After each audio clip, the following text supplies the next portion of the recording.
तो आज परमात्मा की दया से, मालिक की दया से मूल ज्ञान का सत्संग सूरत में रखा गया है। बहुत बड़े भाग होते हैं उन जीवों के जो अपने पूरे जीवन काल में एक बार भी मूल ज्ञान का सत्संग सुन पाते हैं, और उससे भी बड़े भाग होते हैं उन जीवों के जो इस मूल ज्ञान के सत्संग को थोड़ा सा भी समझ पाते हैं। क्योंकि सुनना बहुत आसान है, आए बैठे एक घंटा सुन के चले गए, लेकिन इसको समझना बहुत मुश्किल है। जिस पर परमात्मा की दया होती है, जिस पर मालिक की दया होती है, केवल वही इस सत्संग को समझ पाता है। नहीं तो किसी जीव के बस की बात नहीं जो इस सत्संग को समझ पाए। अपनाना तो बहुत दूर की बात है, समझना ही इतना मुश्किल है। तो आज उसी मूल ज्ञान का खुलासा करेंगे, सत्य असत्य का निर्णय करेंगे कि क्या है सत्य, क्या है असत्य। इस संसार में हम आए हैं, क्या करने के लिए आए हैं, हमारे मनुष्य जन्म का मेन मकसद आखिर है तो है क्या। आज इसके बारे में जिक्र करेंगे। तो सत्संग शुरू करने से पहले परमात्मा के नाम पे जयकारा लगाएंगे और फिर सत्संग शुरू करेंगे।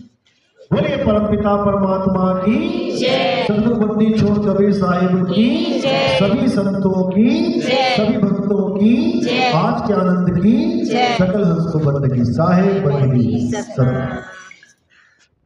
तो सबसे पहले तो हमें ये पता होना चाहिए कि अगर हम इस संसार में आए हैं, संसार में तो आए हैं वो भी बात अलग है। सबसे जरूरी है कि अगर हम इंसानी जन्म में आए हैं, क्योंकि संसार में तो कुत्ता बिल्ला बकरा भी आया है, संसार में तो शेर चीते घोड़े घड़ियाल भी आए हैं, संसार में तो मक्खी मच्छर कीट पतंगे सांप बिच्छू भी आए हैं, लेकिन हम इंसान बन के आए हैं तो कुछ ना कुछ तो हमारे अंदर अलग क्वालिटी होगी, हमारे आने का कोई ना कोई तो अलग मकसद होगा।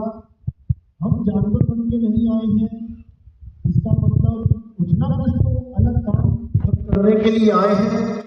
अगर केवल जानवर की तरह ही जीना है, जानवर की तरह ही खा पी के मर जाना है, तो हमें इंसान बनाने की क्या जरूरत थी।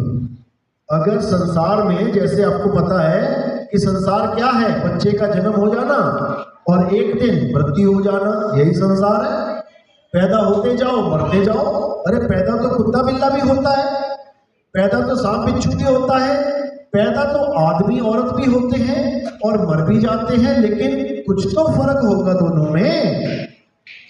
आखिर क्यों इंसान को इंसान बनाया गया, कुछ तो अलग बात होगी उसमें।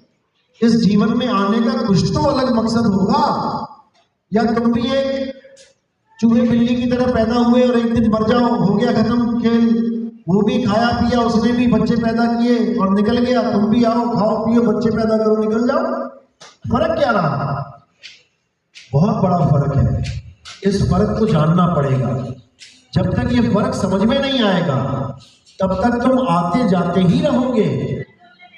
और ये मत समझना कि तुम्हें इंसान जन्म मिल गया है तो तुम इंसान ही बनोगे हर बार। दिमाग से निकाल देना इस बात को। ये इंसान जन्म केवल एक बार मिलता है, 1,84,000 भुगतने के बाद, यानी 84 लाख जन्म लेने के बाद। और वो इंसानी जन्म नहीं होते हैं, वो कीड़े मकोड़े, मक्खी मच्छर, मधुमक्खी ततैया, पता नहीं कौन कौन से जन्म लेने पड़ेंगे, तब जाके एक बार इंसान जन्म मिलेगा। और अगर तुम्हें उस इंसान जन्म का मकसद ही नहीं पता तो तुम ऐसे जानवरों की तरह इसको बर्बाद करके चले जाओगे। इसकी कोई कीमत ही नहीं रहेगी तुम्हारी नजरों में। क्यों? क्योंकि तुम्हें लक्ष्य ही नहीं पता।